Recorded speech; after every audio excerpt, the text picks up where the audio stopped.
Lay down. Lay down.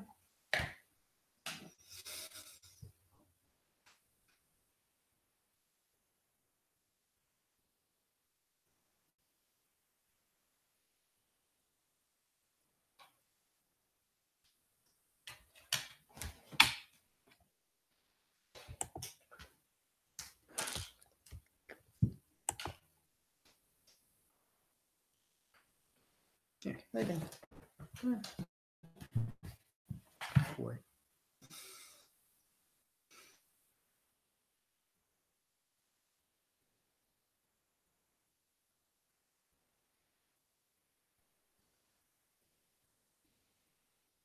Greetings, friends.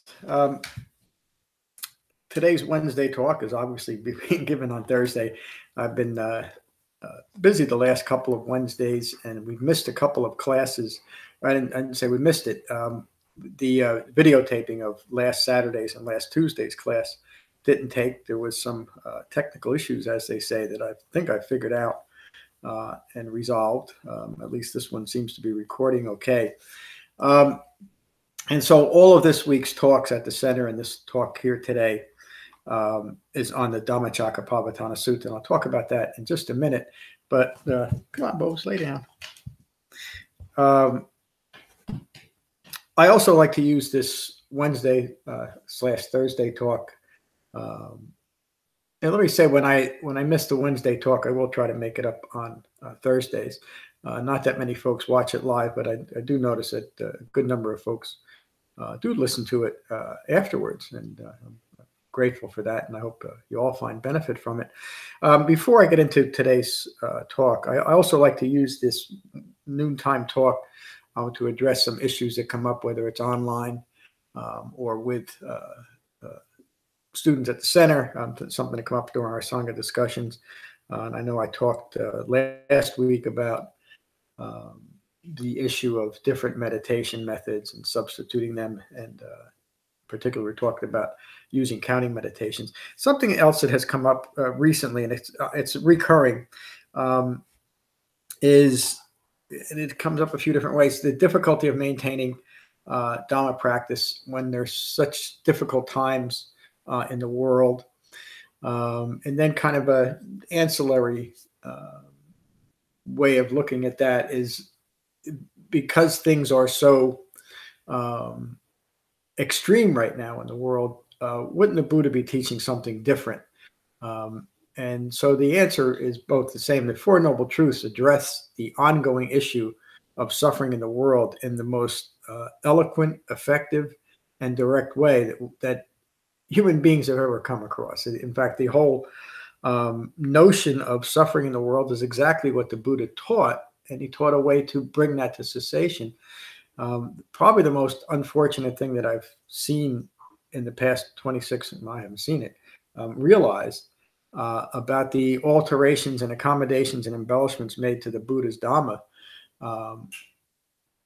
were in a very ignorant way a reaction to what was occurring in the world, and substituting something else for what was occurring in the world, and making the Dhamma something that it never was intended to be, and much, much less effective, and actually getting to the point of what the Buddha taught to address the problem of individual contributions to suffering.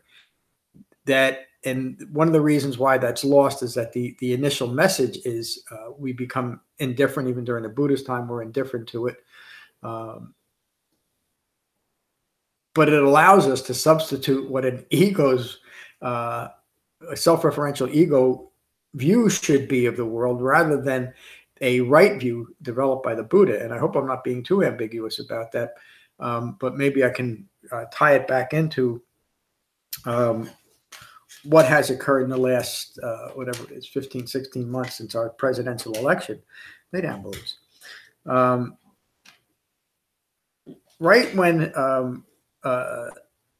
Donald Trump got elected, or whatever it is, 15 months ago, the reaction within my classes, I mean, worldwide it was palpable, but within my classes, you could really see many people becoming very, very upset and not knowing what to do, and unfortunately not finding much comfort or refuge in the Dhamma.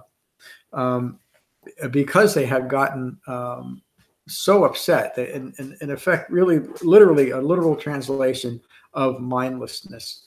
And the underlying feeling was that the problems in the world are much too immediate. What has occurred, referring to the election, to some people was just so awful and so disturbing to their own minds that they couldn't even consider Dhamma practice. And really, the underlying thought is just that the problems in the world are too immediate. They're not being addressed by this Dhamma. We got to do something else. And sometimes, if you're maintaining a so-called Buddhist practice, you'll simply substitute now engaged Buddhism for a true Dhamma practice. And that's really unfortunate. The issues in the world today are exactly the same issues as they were during the Buddhist times. The solution is still the same. The Buddha's description of how dukkha arises is just as relevant, probably more so today than it's ever been. And the solution, the Eightfold Path, leading to the cessation of all individual, and if enough individuals develop, to the end of individual contributions to suffering on a global level, will then take place. I don't know that that's possible. But individually, the Buddha taught a Dhamma that if we develop it, we can cease the agitation in our own minds, no matter what outside occurrences are. And that's really the key. And so the fact that problems seem much more immediate and much more global, and maybe just much more of what they are, the solution is still the same, not substituting something that an awakened human being taught or eliminating it altogether. It's times like this that we need the Dhamma even more. So if we feel that we're so distracted from the Dhamma that it just doesn't work, don't look at the Dhamma as the cause of that distraction. Look at your own mind and the need for things to be different than they are. I've been around for 62, almost 63 years. There's been a lot of presidents. They've come and gone. Some have been better than others, obviously, but underlying all of them, seems to be a bit of a scoundrel in every president we've had. And one of the remarkable things, and I'll make this the end of this little speech, is we've created a system that a two-party system is naturally and inherently adversarial. It also has built into that a way of finding a middle way or a middle ground, and that's through the voting process. And every 4 years we get to pick someone new if the current one isn't doing a great job. And we even have a process. We have representatives set in place. Hopefully, we'll take our voting choices a little bit more seriously, maybe in the future, and put maybe more qualified people in. It's not to say that the people who are in there now aren't, but we could probably do a better job of that. And then trust that we've elected people that can do a decent job, meaning that if a current president is so awful, we can remove him. We have a system for that. Or simply, an American president cannot be a dictator, no matter how people might think of this one. He can't be. And so we have an amazing system that at its very core does strive for a middle way. And we should trust that system. But most importantly, we shouldn't lose the Dhamma over anything that's occurring. And so, maybe just an appeal. I know that there's been quite a few people within our Sangha, not quite a few, I mean, a handful, 5, 6 people that left right at the election and haven't come back. I know that I've talked to a few of you, and you really expressed that it just seems like the troubles in the world are too much right now to even meditate. And I would say it's really just the opposite. It's times like this when the troubles seem most immediate that we most need the Dhamma, and we can find true refuge in taking to the Dhamma. So today's talk, well, again, just to put a fine point on that, the only true refuge I found in my life, and again, I've been around long enough, I guess, to have a perspective on it, and I've been practicing the Buddha's Dhamma and all other forms of Buddhism for many, many years. And so, I can say just experientially, it's the only thing that brings peace to my mind, and it's the only thing I can see that may bring peace to the world if people would actually develop the Dhamma, because the Dhamma addresses the 3 defilements of greed, aversion, and deluded thinking, and that's expressed in the world today. So that's enough on that. The Dhammacakkappavattana Sutta. This is the sutta the Buddha gave, his very first sutta, a few weeks after his awakening. You remember that he awakened to dependent origination, which states from ignorance of these Four Noble Truths that the Buddha teaches here, all manner of suffering arises. That's the teaching on dependent origination, as taught in the Paticca Sutta, the primary sutta on dependent origination. But the Buddha teaches that dependent origination in many, many other suttas, and always consistent with this first teaching. And it's an important point here. In order to understand what the Buddha taught, dependent origination must be studied and learned in the way it was originally presented, because that's the only way that it makes any sense. The adaptations that have been made to dependent origination, beginning with the license taken in the Abhidhamma, the third book of the Pali Canon, which the Buddha had no hand in, it really should be removed for all the difficulty it makes. And that's a good point.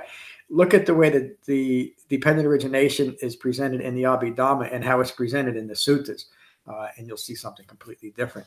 So again, for today's talk, the Buddha awakened to the profound understanding that it is ignorance of Four Noble Truths that leads to all the suffering in the world. He stated repeatedly during his teaching career that he teaches the arising of suffering and its cessation, nothing more. People debate that. I don't know how you can. When you read the suttas, that's all that the Buddha was addressing, and he addressed it in such an eloquent, exquisite way that it's unfortunate that we have, human beings in general have found the need to change those incredible teachings, beginning with this very first teaching. So the Buddha awakened to the problem of ignorance, and then so he taught Four Noble Truths to bring wisdom of an understanding of these four truths, and to supplant or to empty oneself of ignorance. So again, just the setting, this is a few weeks after the Buddha's awakening. His 5 friends that he had been wandering around northern India with prior to his awakening are nearby. They're walking down the street at the same time the Buddha is, and they notice their friend coming down the street, and they decided that since he had left them and had indulging in sensual pleasures, meaning he just started eating decent food again, they were going to shun him. They were going to show him that his now need for sensory indulgence is not something that they're going to condone. They're still engaged in very, very severe ascetic practices that the Buddha rejected just prior to his awakening. And so they were going to shun the Buddha, but as he starts getting close to them, they realize that from just his countenance, from his radiance, that has acquired what they've been looking for their whole life. And so, of course, they're going to listen to him. And so these are the Buddha's words to his 5 friends. There are these 2 extremes that are not to be indulged in by one who has gone forth. Which 2 are those? That which is devoted to sensual pleasure with reference to sensual objects.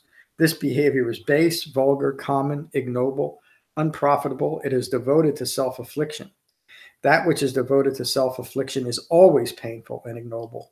Avoiding both of these extremes, the middle way is realized by the Tathagata. That's how the Buddha referred to himself, as the Tathagata, meaning the one who has gone forth. This middle way produces vision and knowledge. This middle way leads to calm, to direct knowledge, to self-awakening, to unbinding. That last is how the Buddha described an awakened human being. It described the quality of their mind as calm, nothing mystical, nothing ambiguous about it. And he relates that calm to the release of clinging to ignorant views. That last is to unbinding. Unbinding always refers to the cessation of clinging to wrong views. Let me read through the sutta, then I'll comment on it.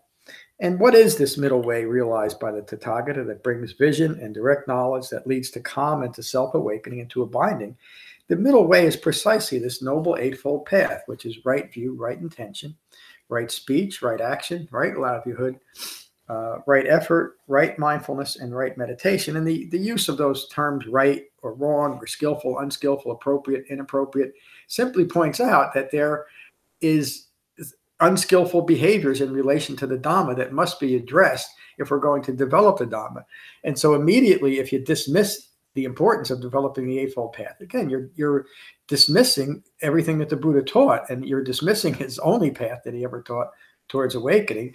And so how easily it is to substitute other things. And this, again, getting back to my beginning talk. It's exactly just this, that when times get really difficult, that a self-referential ego self says, no, this can't be. I need something that engages me more or satisfies my ego more. Again, so that we're using the events of the world to simply continue ignorance, rather than realize it's just another hook in the world, as a Buddha would use it, or the bait of the world. And when it gets extreme like this, like has been happening in the world, not just because of one man, by the way, it's everything going on around it, then it becomes this justification to ignore your own ignorance. And it works out perfectly for an ego self. It works out perfectly for those things that have been substituted so that we don't have to actually develop the Buddha's Dhamma. And we use extreme events in our lives and situations to say, well, I just can't meditate or practice the Dhamma now. So, the Buddha continues, this is the middle way realized by the Tathagata. Write me down, folks. Come on. That brings vision and direct knowledge that leads to calm, to self-awakening, and to unbinding. There's a lot of repetition in the suttas, and there's some reasons for that. Some of it is manufactured so that to help us remember through repetition the different aspects of the Sangha, the different parts of it. But some of it is just for emphasis. And in this case, it's for emphasis that this is what this whole path leads to. This is a very simple and direct sutta with quite a bit of repetition for its length. But here, the Buddha is simply reinforcing the whole point is to develop a calm and peaceful mind and to unbind ourselves to become empty of ignorance.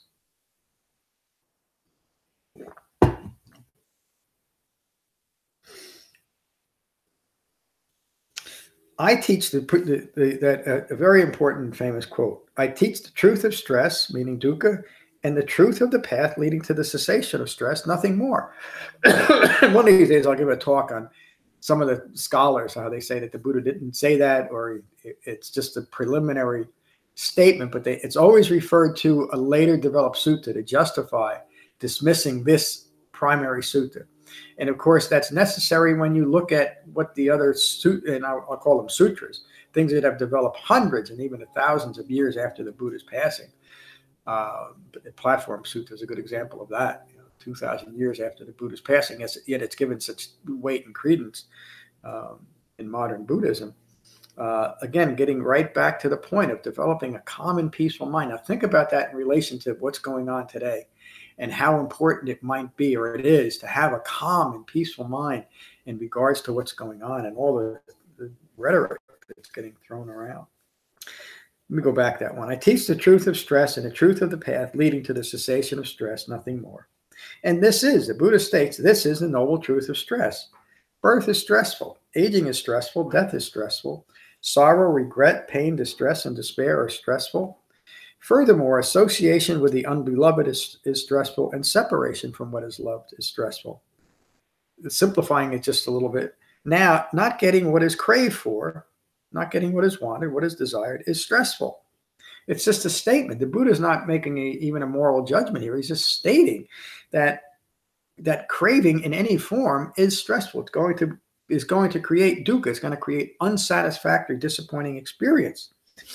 And then he concludes this, and this is almost entirely consistent throughout the canon, where he concludes this statement. In short, the five clinging aggregates are stressful.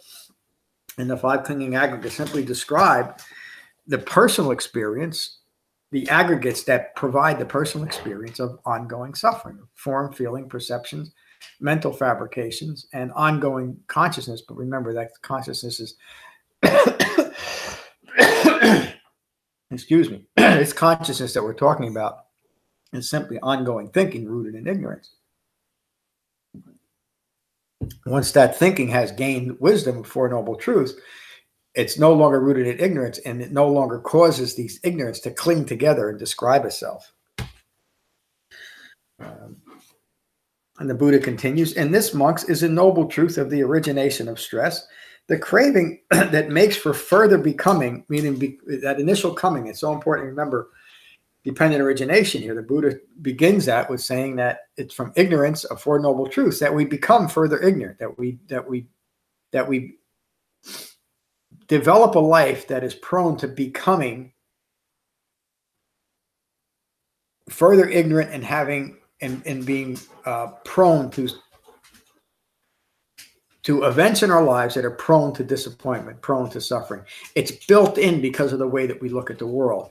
Once we change that look, that wrong view to right view, the things in the world that cause suffering will still occur: birth, aging, sickness. But we're not getting what we want, receiving what is undesired, what we don't want to have to happen to us. But we will cease reacting to it. Do you see how this directly relates to it? Our minds will remain calm because of unbinding. We're no longer clinging to wrong views that are creating an agitated mind and contributing to the suffering in the world. That's why taking to the Dhamma and awakening is the most direct and I feel the only solution to the world's problems. The relation to further becoming and the dependent origination, it states from clinging and maintaining comes becoming, and that means in the context becoming, establishing and maintaining the conditions for maintaining or becoming further ignorant. So that points to the potential of each moment. If we're well concentrated and our thinking is well framed by the Eightfold Path, then this moment is the potential in this moment then is inclined towards becoming awakened rather than becoming further ignorant. And those are the references to becoming that are so important. And the reason why I called that my newest book, Becoming Buddha, Becoming Awakened. So the Buddha continues, further becoming, and accompanied by passion and delight, relishing here and now there, by craving for sensual pleasure, craving for becoming, and craving for non-becoming. And that reference to now here and now there simply is a reference to how a self-referential ego self must establish itself in every thought, word, and idea that occurs. Every thought, word, and idea then becomes a self-referential thought. And so then at this point, ignorance is well established. And unless something is developed to interrupt that ignorant thinking, there's no way to escape it. Another word for that then would be deluded thinking. How would a mind that's deluded know that it's deluded? You would need a framework or a structure, and that's why the Buddha taught an Eightfold Path. And so now the Buddha offers us a solution. And this, monks, is a noble truth of the cessation of stress, the remainderless fading and cessation, the renunciation, the relinquishment, the release, and the letting go of that very craving. Again, pointing right to the heart of the matter. The craving initiates the problem of dukkha, so the cessation of craving would bring that cessation. And it would end the underlying conditioned thinking that would drive further ignorance. That underlying ignorance requires constant craving for self-establishing views that, again, there's no way to escape that, to use that word, to bring that process to cessation unless we have the proper framework for seeing things. The Buddha continues, and this, monks, is a noble truth of the way of practice leading to the cessation of stress. Precisely this noble Eightfold Path of right view, right intention, right speech, right action, right livelihood, right effort, right mindfulness, and right meditation. The Buddha declares, vision arose, insight arose, discernment arose, knowledge arose, illumination arose within me. It's such an important line. Within me, with regards to things never heard before. And that's another important line. The Buddha stresses this repeatedly in this sutta and others, that what he's teaching is something that has never been heard before. And yet when you get into the Abhidhamma, the claims that this is changed to this is a practice that has been known for endless eons, and I've simply just rediscovered it. And again, just those words themselves point to this is something never heard before. And then an understanding of what the Buddha meant by those other words, and I get into this in some other talks and articles, is so important. But of course, he didn't say on one hand that this is something never heard before, but people have been talking about this for years. And I should probably touch on that. The opportunity for awakening has always been here, but there's never been an individual who has developed the clear path. And that's how the Tathagata means, one who has gone forth and figured this out for himself. That's how he referred to himself. I'm the one who's gone forth. You can all do the same and achieve the same level of awakening or arahantship that I did. You just have to follow the directions. The Buddha continues, vision arose, insight arose, discernment arose, knowledge arose, illumination arose within me with regards to things never heard before. The noble truth of stress is to be understood. Now he's teaching, what do we got to do with this understanding of dukkha? We have to understand it. When he describes profound right view, the Buddha always describes it. This is a view that understands at a profound and penetrative level dukkha. And again, another way that the Buddha described awakening in very simple and direct words. The noble truth of stress is to be understood. And again, remember the setting. This is his first teaching. He's establishing the Dhamma for the first time to his 5 friends there. The noble truth of suffering is to be understood. It relates to the statement that dukkha occurs. So if dukkha occurs in the world, it makes sense that an awakened human being would say, understanding dukkha must be understood. That's his Dhamma. There's much in here that I'm going to skip over today to just kind of focus on the Buddha's words and a little bit of commentary. The Buddha continues. Vision arose, insight arose, discernment arose, knowledge arose, illumination arose within me with regards to things never heard before. Now he's making a very strong and emphatic statement, what it is that was never heard before. The noble truth of stress has been understood, meaning that no one has accomplished that until now. So first he states that the purpose of the Dhamma is to understand suffering, and now he's stating clearly and unequivocally, I have understood it. Listen to me. The noble truth of stress has been understood. Vision arose, insight arose, discernment arose, knowledge arose, illumination arose within me with regards to things never heard before. Again, restating it. What is it? This is the never heard before. This is the noble truth of the origination of stress. This noble truth of the origination of stress is to be abandoned. And he says, craving originates and clinging perpetuates suffering. The noble truth of the origination of stress is to be abandoned. The noble truth of the origination of stress has been abandoned. So now he's saying we must understand the problem, dukkha. We must endeavor to understand that. And once we understand it, then we can abandon the cause of stress in ourselves, developing a calm and peaceful mind by unbinding from suffering or the views causing suffering. In this simple first sutta, the Buddha describes exactly what we are to do in the Dhamma.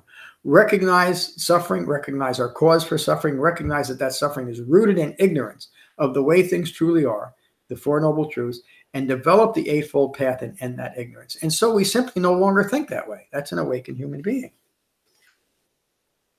The noble truth of stress has been abandoned, meaning ignorance. We've abandoned ignorance. We've emptied ourselves of ignorance. The Buddha continues, vision arose, insight arose, discernment arose, knowledge arose, illumination arose within me with regards to things never heard before. This is a noble truth of the cessation of stress. This noble truth of the cessation of stress is to be directly experienced. This noble truth of the cessation of stress has been directly experienced. He's declaring what must be done. I'm going to say that again. Understanding that this is a noble truth of the cessation of stress, meaning the Eightfold Path. That the noble truth of the cessation of stress is to be directly experiencing, meaning directly experiencing the Eightfold Path. How people take that developing the Eightfold Path is somehow unambiguous or ambiguous, so ambiguous that you can diminish it or dismiss it, have simply never read this sutta, because you can't read this sutta and dismiss in importance the Four Noble Truths or the Eightfold Path. And then the Buddha continues by saying, the noble truth of the cessation of stress has experience. He's making that declarative statement for himself, but he's also teaching these 5 buddies that you must experience this for yourself. And he's still teaching that to us today. We must have the experience. But how do we do it? Just go back a few lines. He's given us an Eightfold Path. And of course, in other suttas, he teaches us how to develop the Eightfold Path. The superior suttas of the Satipatthana and the Anapanasati Sutta, the Samadhi Sutta, the Yuganada Sutta, and there's many others that teach and how to implement, how to develop the Eightfold Path. And of course, that's what all my classes and talks are about. Buddha continues. Vision arose, insight arose, discernment arose, knowledge arose, illumination arose within me with regards to things never heard before. Again, emphasizing this is the first time in human history that these teachings have ever been here.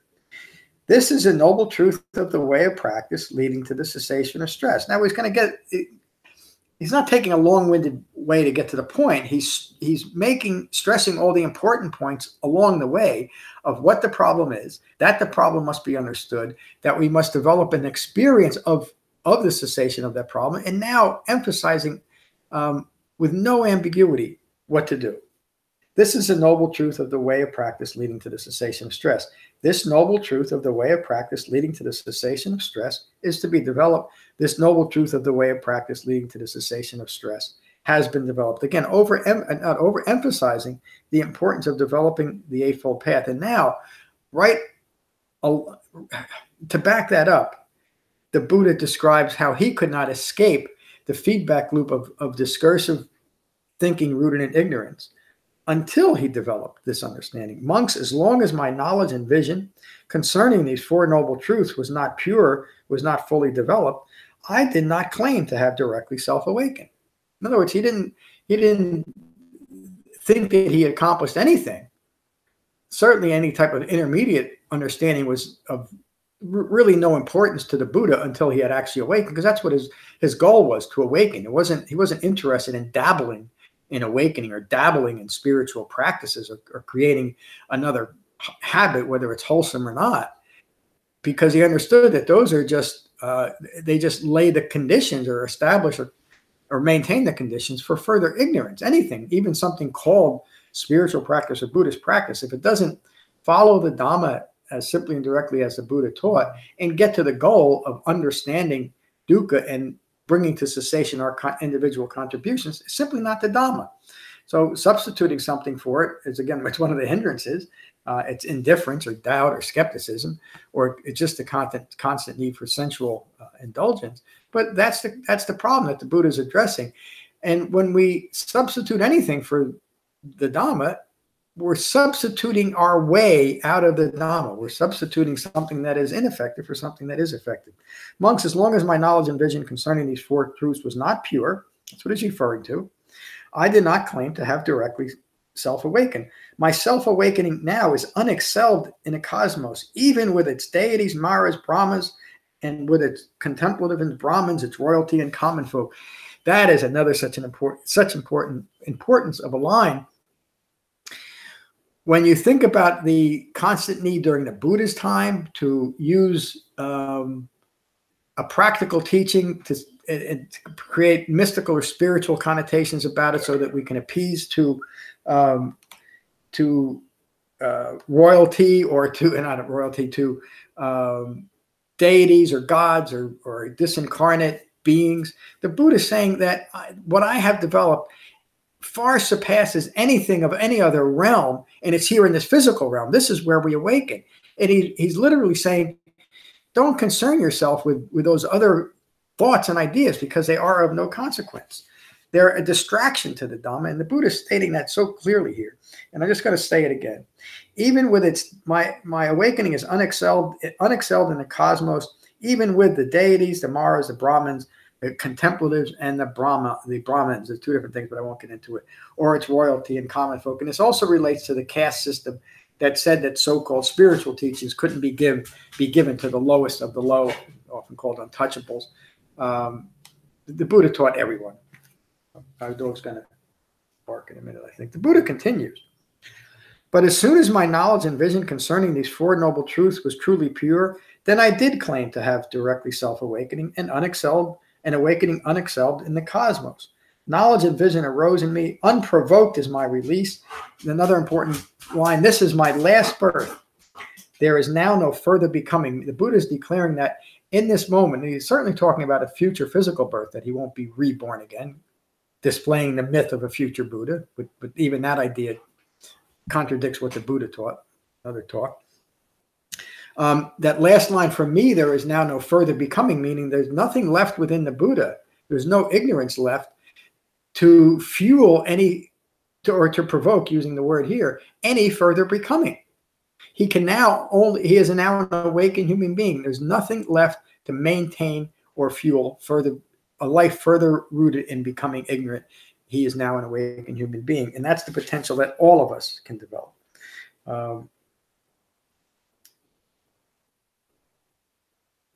So just to conclude this, I know we've gone on a little bit.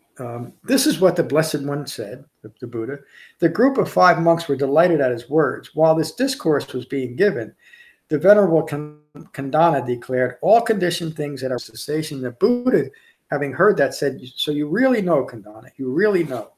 You are now Anakandana, the one who understands. That's the end of the sutta. That last line, and it's important to remember this. Now, Kandana he'd been doing basically the same study that the Buddha had over the years. So he's been developing certain ideas and rejecting certain ideas. And upon hearing this sutta, Kandana awakened. It should be noted that a few weeks later, the Buddha gave the Anatta Lakkhana Sutta, the sutta on the not self-characteristic, and the other 5 buddies awakened during that time too. The point I'm making is that the point that this sutta makes, and the fact that people were awakening directly during the Buddhist time, shows that the myth that it takes endless eons to awaken is simply that. It's just a myth created to support the fact that particularly dharmas don't lead very quickly to awakening, and to excuse it away, that it takes endless lifetimes. The Buddha never said that. And you can easily see here that Kandana heard it, he awakened very quickly, other people awakened. And there's stories throughout the Pali Canon of many of the Buddhist followers, most of them awakening. So the idea that it takes endless eons to awaken is just a foolish myth that should be disregarded if we're going to practice what the Buddha taught. That declaration, so you understand, you fully understand, Kandana. And the Buddhist declaration was declaring a profound understanding of the nature of impermanence. All conditioned things that arise are subject to cessation. And very specifically, he's talking to the conditioned aspect of his own mind rooted in ignorance. And upon hearing those words, that ignorance cleared and Kandana had awakened. So again, the sutta shows the importance of what the Buddha established, and that the fidelity to what the Buddha taught that's necessary to develop a Dhamma. But if you think about an uncontrolled self-referential ego self that must establish itself in every thought, word, and idea, this is the perfect antidote to a mind that is so distracted that it's grasping onto everything to continue its distraction. So that's enough of a talk. I don't usually go on this long. I want to thank you for joining me this week. And next week, my talk should be on Wednesday as opposed to Thursday. Thank you. One last thing. If you find benefit from this talk, please consider a donation at becoming-buddha.com. Thank you. Peace.